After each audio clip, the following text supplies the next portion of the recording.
Thank you, Karen. It is time for some CrossFit fun this morning on News 13. Rebecca Allen joins us from CrossFit Pisgah to show us some exercises, help us get ready for swimsuit season, which is right around the corner.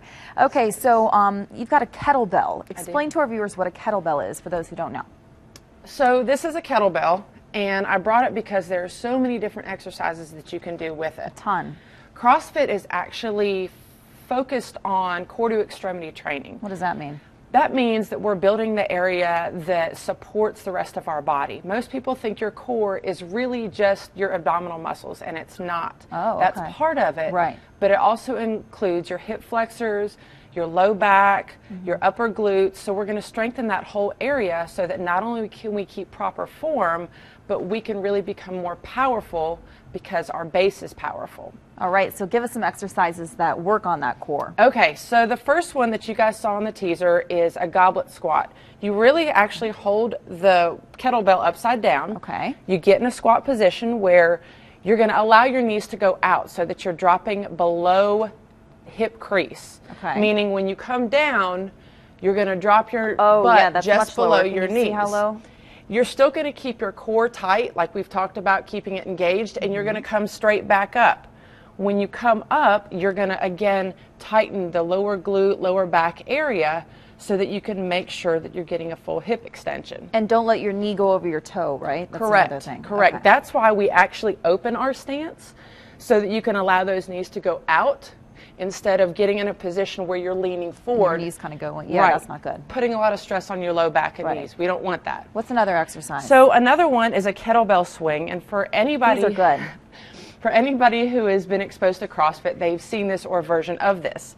You start in a squat position, again, keeping that chest up. You're going to use those hips to push up, propel the weight up overhead, not letting it drop back, Right. so we don't injure the wrists.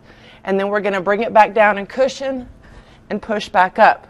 If you see, there's a little explosion with your hips, and a lot of that is where you're creating your power. You're getting it up overhead by not just using pull of your arms. Right, so you don't use the strength of your arms to get it up. You use your legs and your core to get Yes, it up. Okay. yes, yes. I like that. Another one that we have is called a kettlebell high pull. Again, we're starting in that squat position because we're focusing on the core.